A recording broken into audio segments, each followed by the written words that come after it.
of what they say vandals did. Now, this is where they say the vandals got into the daycare through cinder block and appeared to be unsuccessful when trying many other ways. The daycare says it appears the vandals first tried to saw into the door of the Family Dollar. So we don't know what you're looking for, though. Okay, well, I'm just checking up on them, You're a seeing different stranger. ones. You cannot come to my house. I can ring the doorbell and say no, hi. No, you cannot. Yeah, yes. You cannot. This is my property. Oh, I know. Call the police and say hi.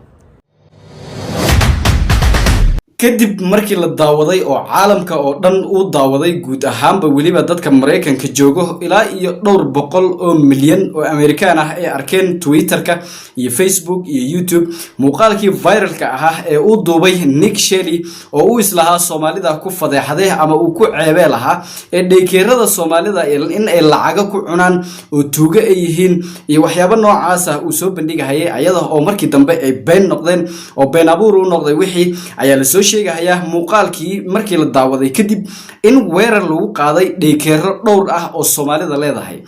daykeeradaasi ayaa ku yaalo intooda badan Minneapolis magaalada madaxda labaad ee gobolka Minnesota dadkii Soomaalida ahaa ayaa dacwad ku furahayo maadaama Nick Shelley uu yahay ninka macnaha arimahani faafiyay oo macnaha dadkii cusuriyiinta ahaa inay dadka ku soo dhaxdhuuntaan weerar ku soo qaadaan ayada oo caruurihii waqtiga saxda ahaa loogu talagalay ay meeshii joogaan asaga maadaama uu tagay xilliyo aysan howl gelin ama saacadahaasi maadaama asaga nacayb iyo in macnaha ay sheegay xumaan faafi ay ka ahayd uusan dadka u tagin ama arintani uu soo tabinin ayada oo xaadir leeyahay caruurihii joogan backdoor uu ka soo galay ama albaabka gadaale oo macnaha systemka qaabkii loogu talagalay uusan u wajahaynin kuwa kale oo asaga ka daran ay ka duubahayeen programkan ama cunsuriyiin ah oo asagaba ka sii daran sida ognahayna programkan aad ayaa loo buunbuuniyay oo waa laga soo shaqeeyay in Soomaalida laga soo qarxiyo waxyaabo ku tirkuteed ah marka maxaa la soo ogaaday daykeero dhowr ah oo la jabsaday oo la burburiyay dadyo macnaha waxyeelo loo geystay ama sigtay qaarkood qaar kamid ah ay sheegay dacwad ayay fureen Soomaalidii oo looyaro ayay qabsadeen shaqaalihii daykeerada ka shaqeynayay ayaa macnaha ay sheegay sidoo kale TV-yada caalamka sida CNN iyo TV badan oo Amerikaan ah magaalada Minneapolis iyo waliba goobihii la jajabiyay ee la jabsaday ee qolooyinkan macnaha ay sheegay videogaas viral noqday uu ka dambeeyay arimahani inay dhacaan oo dadkii weerar lagu soo qaado ama la terrorize gareeyo ayaa noqotay arin waxaan oo dhanba ka weyn oo baaritaan iyo waxaan ka weyn oo arin kale ee faraha la gashay oo Janice ay u noqotay qolooyin cunsuriyiin ah oo macnaha wax ka xanaajiyay markii horeba la ah markii muuqaalkaas soo arkeen ama ay soo daawadeen Nick Shelley uu soo dhigay viralka noqday ee aadka u qarxay waliba mas'uuliyiin macnaha maanta caalamka indhaha ay ku wada hayaan ninka loo yaqaano Elon Musk oo internetkiisa caalamka oo dhan ka iibiyay ay sheegay maalqabeenka adduunka maanta hogaaminayo ah sidoo kale ninka loo yaqaano JD Vance oo madaxweyne ku xigeenka Mareykanka oo la og yahay inuu Donald Trump asaga ka sii xaq jirsan yahay markii ay noqoto cunsurinimada iyo cunsuriyeynta dadka kalarka madow leh oo Soomaalidana ku jirto marka arimahaasi oo dhan oo isbiirsaday daraadeed ayaa macnaha loo jabsaday daykeeradan bal muuqaalkan ila daawo. What happened here is absolutely unthinkable. And it is the direct result of the inflammatory rhetoric coming from the constant barrage of harassment from not only the current federal administration, but half of our Minnesota legislators as well. But now a random YouTube personality can cause this much fear. Fear needs to stop. Our children, our families, and teachers and providers work hard enough without feeling scared to come to work every single day. What happened here underscores that there is reason to be scared. I know the Minnesota child care system inside and out. I know how incredibly difficult it is to commit fraud in the child care assistance program. I also know that our child care providers, who are of Somali descent, are being racially targeted because I have witnessed it firsthand. We want the state to catch child care centers committing fraud. We want them to be held accountable. It hurts all of us. It hurts children especially, and it hurts child care centers that are working tirelessly to provide high-quality child care. But fraud does occur across race, across income, and across geography. When a few child care centers that serve white children commit fraud, do we decide that every child care center that serves white children is committing fraud?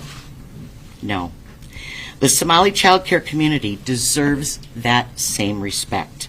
haweeneydaas waa haweeney dhaykeerada Soomaalida ama macnaha ay sheegay manage gareyso oo ayada dhaykeerada macnaha manage gareyso ama madaxweyne ka ah dhaykeerada Soomaalida ayayna u doodaysaa wixii saxda ahaa oo meesha ka dhacay ay sheegaysaa maadaama xaaladda la taagan yahay Soomaalida kaligood ana waxba laga dhageysanaynin waa in macnaha dad arintaasi daacad ay ka tahay sidoo kale ay ka hadlaan dadkaasi ay ayadana ka mid tahay Soomaalida la shaqeysto dhaykeerada ka shaqeeyo Soomaalida ay leedahay waxyaabaha ay sheegayso waxa ka mid ah Soomaalida in lagu beegsanayo inay Soomaali yihiin ama color of their skin lagu beegsanayo sidoo kale la terrorize gareeyay ama la argagixiyay caruurihii meelahaasi wax ka baranayay ama lagu xanaaneenayay sidoo kale waxay sheegaysaa in arintani loo sinnayn oo dadka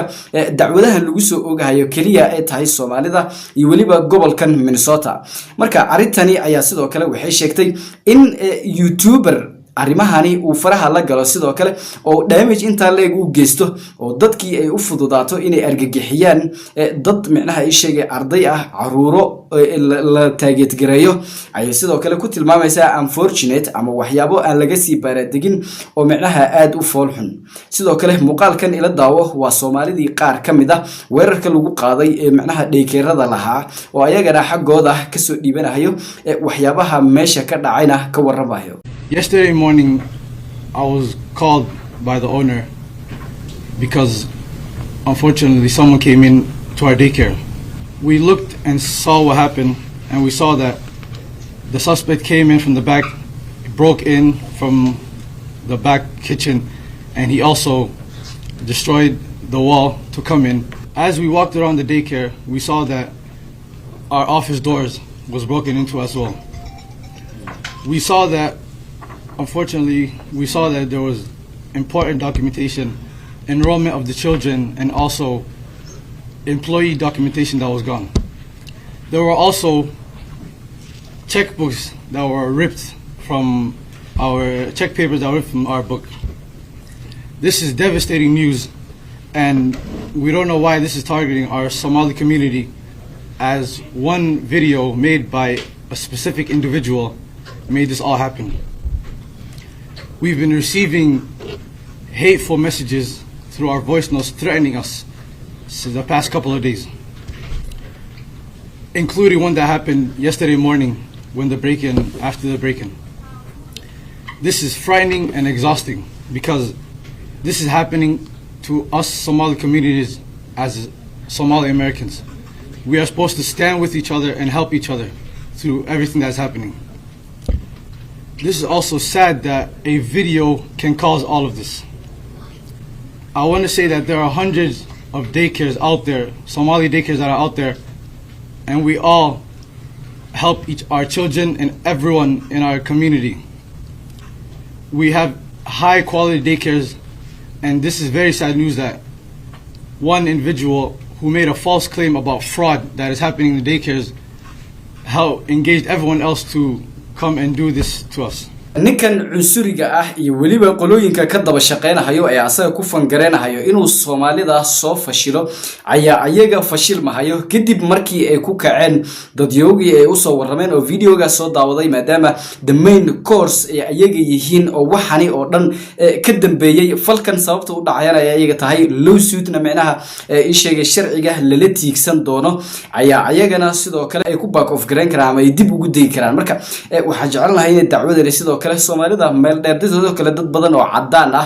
ayaa garab ku siinayo Soomaalidan si ay Soomaalida uga la shaqeeyaan arimaha noocan ah ee cunsuriyeynta ayaga oo hadda la isla wada fahmayba in waxa loo socdo ay tahay Soomaalida aysan ahayn daycare bambaarina iyo